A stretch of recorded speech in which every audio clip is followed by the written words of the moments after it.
آگے جو ہے وہ تیسرا اعتراض کہ اربوں خربوں جانوروں کی قربان کر کے وہ کہتے ہیں کہ یہ برباد کر دیا جاتا ہے، اتنا پیسہ اربوں خربوں میں جانوروں کو ذبح کر کے یہ ساری رقم ضائع کر دی جاتی ہے۔ وہ کہتے ہیں کہ چاہیے اگر یہ قربانی نہ کی جائے، یہ سارا پیسہ کوئی کالج بنوا دے، کوئی یونیورسٹی بنا دے، کوئی بھوکوں کو کھانے کا اہتمام کر دے، کوئی یتیموں کا سہارا بن جائے، اور ہزاروں لوگ بے گھر ہیں ان کے گھروں کا اہتمام کیا جائے، ہزاروں لڑکیوں کا جہیز، یہ جو ہزاروں لڑکیوں کی جہیز والی باتیں ہیں یہ ہمارے مسلمان کلمہ پڑھنے والے بھی کہتے ہیں جی قربانی کا پیسہ جو ہے وہ بلاد بچی جو ہے وہ اس کا جہیز نہیں ہے، غریب ہے، یا آپ لوگ حج پہ جاتے ہیں، ہر بار جاتے ہیں، تو یہ آپ جو ہے پیسہ جو یہ رقم ہے یہ کسی غریب کو دے دیں، کسی بچی کا نکاح کروا دیں، تو کتنے فقیر لوگ ہیں، مسکین ہیں۔ تو ان کا جواب علماء نے دو طریقوں سے دیا ہے، ایک نقلی دلیل سے اور ایک عقلی دلیل سے جواب دیے ہیں۔ دلیل کی روشنی میں یہ بات سمجھ جانی چاہیے کہ قربانی ایک عبادت ہے، قربانی ایک عبادت ہے، اللہ کا حکم ہے، تو کسی عبادت کو اس کے طریقے سے بدلنا جائز نہیں ہے۔ کسی عبادت کو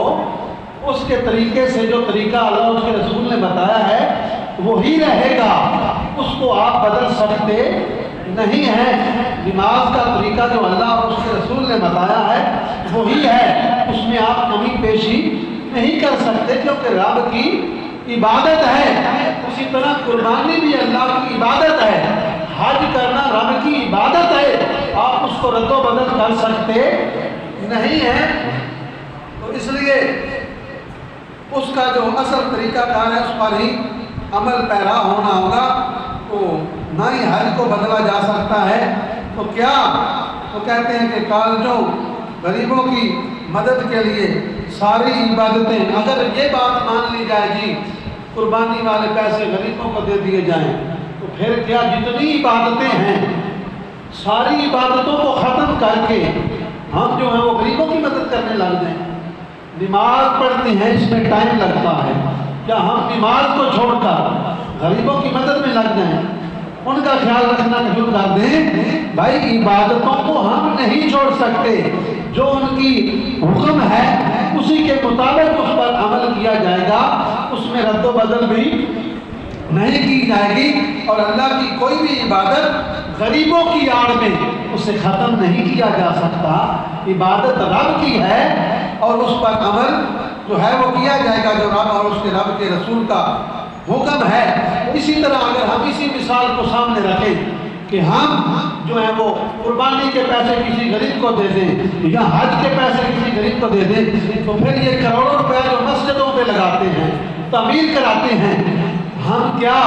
مساجد کی تعمیر کو ختم کر دیں؟ یا جن مدارس میں ہزاروں لاکھوں کروڑوں بچے دین حاصل کر رہے ہیں، کیا ہم مدارس کی تعمیر کو چھوڑ دیں، ان کو ختم کر دیں، ہم غریبوں کی مدد میں لگ جائیں؟ ایسا نہیں ہے، مساجد بھی تعمیر ہوتی رہے گی، مدارس بھی تعمیر ہوتے رہیں گے، حج بھی ہوتا رہے گا، قربانی بھی ہوتی رہے گی۔ اسلام نے یہ طریقہ کار بتایا ہے کہ غریبوں کی مدد ایسے کرنی ہے، غریبوں کو صدقات دو، غریبوں کو خیرات دو، غریبوں کو زکوٰۃ کا مال دو۔ اسلام نے جو طریقے بتائے ہیں، اسلام نے کہا ہے کہ عشر دو، زکوٰۃ دو، فطرانہ دو، غریبوں کی مدد کے لیے یہ سارے طریقے اسلام کی بتائے ہوئے ہیں، کسی اور کے بتائے ہوئے